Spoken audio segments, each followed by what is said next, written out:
listening to The Mark Cox Show. Follow Mark on Twitter at MarkCox971. And again, this is Chris Arps, co-founder of MoveOnUp.org, substituting for Mark Cox today. Our next guest is Peter Franzen. Peter Franzen is with the Children's Education Alliance of Missouri. And what they do is they advocate for school choice and school reform and for vouchers. And people that know me know that school reform is a very, very important issue to me personally. My mother was a fifth grade teacher.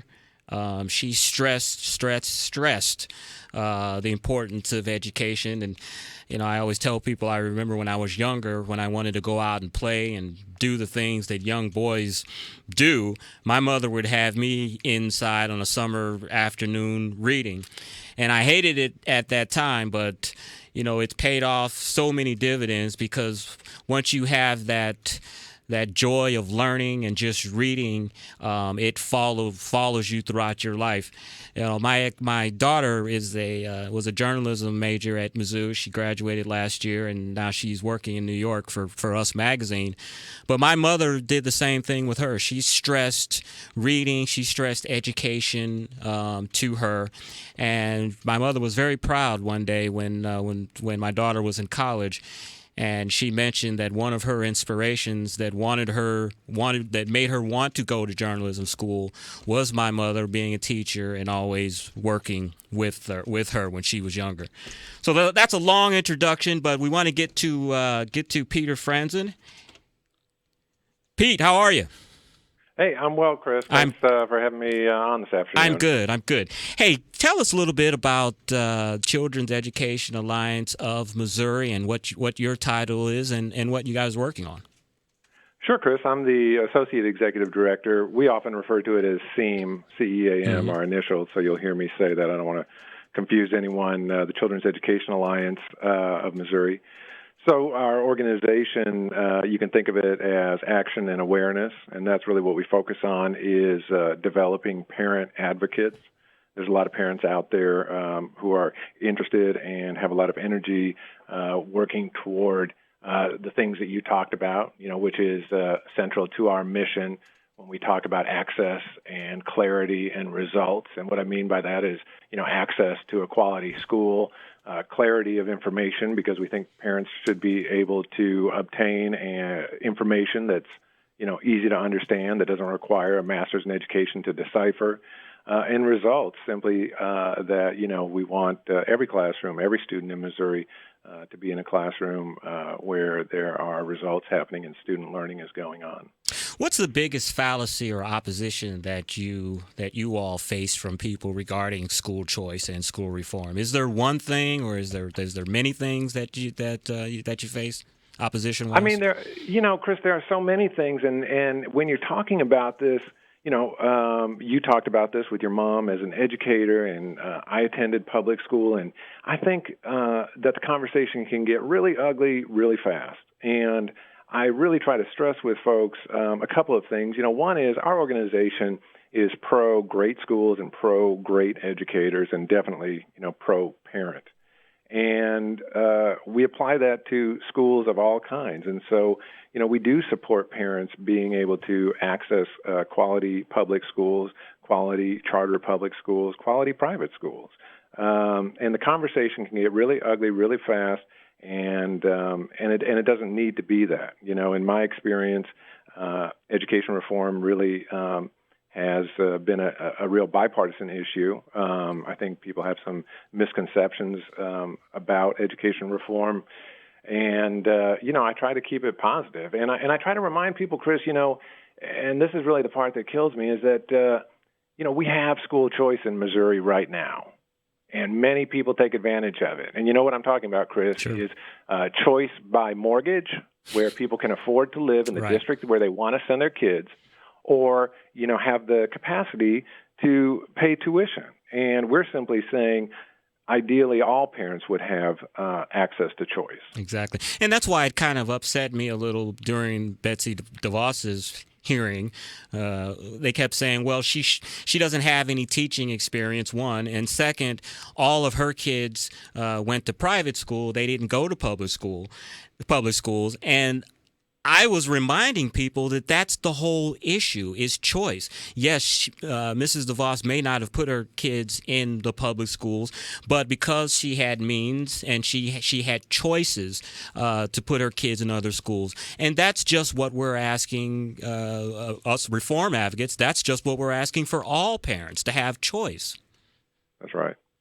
You know, at Lincoln Days this weekend, they had a very good educational panel from it was a member from the Show Me Institute, and one of the things that he said that was startling to me, and it kind of threw out the whole argument that people make that once a child leaves public school and that money follows them to another school, that one, you're taking money out of the public schools, and when you do that, you're just leaving the poor students or the less performing students, and that's bringing down test scores. And he showed that there were like 100 different studies that showed that wasn't the case. No, and that's right. And I think that, you know, this change as reform happens is going to be incremental change. I hear that a lot too. You know, people say, well, you've got these parents who have the wherewithal to make a decision and send their kids to a charter school, and they're having a good experience, but then it's always, well, what about the kids who aren't? And, you know, my response is, well, we've got to address that as well. But I'm not willing to do that at the expense of folks who have made a choice on behalf of their kids. And so, yeah, I do know you were talking about Mike McShane, probably. Mm-hmm. Yes, mm-hmm. He gave a very good presentation. I had my question. I totally lost it. Governor Greitens, one of his initiatives that he was campaigning on is going to push for is education reform. Are there some bills or some legislation right now that you guys are pushing, or things that you would like to see in the bill right now that's shepherding its way through the House of Representatives?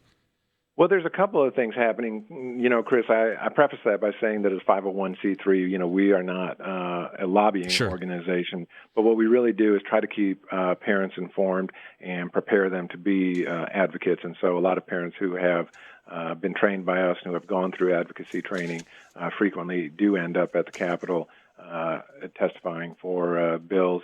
So there's a couple. There's one, which is the educational savings accounts. I think people have heard a lot about that. Right. What I love about ESAs is that the money goes. It's funded in this case. This bill that we're talking about is funded by donations to essentially a scholarship fund, and then that money goes into what's called an educational savings account that's essentially directed to the family. It is directed to the family that then has control over the funds and can be used in a variety of ways, including, you know, probably the most common, paying some type of tuition, but beyond that, you know, other intensive services, tutoring. So there's a variety of ways that can be used by people who are, you know, wherever they're sending their kids. So in particular, folks who are trying to send their kids to a private school. So the educational savings accounts are happening, and then the other is a charter expansion bill that would expand charters to more of the state. You know, currently we have charter public schools in St. Louis City and Kansas City, and this bill would allow that to happen in other places in the state as well. You know, that's so we've really been. Go ahead. Oh, I'm saying, and that's something that really surprises me. What was the rationale behind just having these charter schools in St. Louis and Kansas City and not other parts of the state? And let me say this, Frankie, as soon as Peter answers the question, we'll get to you and you can ask your question. Well, you know, I don't know that it was so much of a rationale as, you know, the result of negotiating. Even with charter public schools, there's still a lot of status quo opposition to charter schools. And, you know, that's not the only piece of legislation that, although it does not identify St. Louis and Kansas City, describes where charter schools can occur in such a way that they only happen in St. Louis and Kansas City. And there's other legislation that comes out of the Capitol like that only happens in St. Louis City and Kansas City. So I don't know that it was really a rationale so much as, a first step. And that's why we're now looking at charter expansion. Got it. Okay, we've got Frankie on the line. Frankie has a comment. Go ahead, Frankie. Thank you for calling the Mark Cox Show. Hi, I just wanted to make a comment. I was listening. We had experienced the school of choice when we had an opportunity to move to Colorado. And what I noticed there was I had the opportunity to look at a lot of the numbers that these schools had. And what I mean by that is financials, standardized test scores, all that kind of information, which I found lacking here when I was looking at private schools here, that schools weren't willing to offer that information for me to make that choice like the public schools had to. So I was just wondering, is that going to be part of the program? Because that helps you make an informed decision. Anyway. Thank you, Frankie. Just a comment. Sure. Thank you. Pete, you got a question or a answer to that? Oops. I just couldn't disconnect. Sorry about that, Pete. I disconnect you. Oh, there he is. Yeah, I'll figure this out. Pete, you with us? Pete, are you with us? Yep, I'm here. Okay. And then we've got Pete on the line. I just pressed this, Liz. 3? Okay. Bear with us, audience. Newbie. Okay. I thought I was a broadcast professional. Sorry about that, Pete. We've got a question from Pete. It's going to be on in just a sec. Should I sing?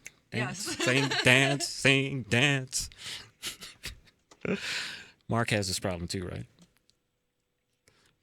Okay, Pete, you still there, Peter? Mm-hmm. Okay, let's see if we can get Pete.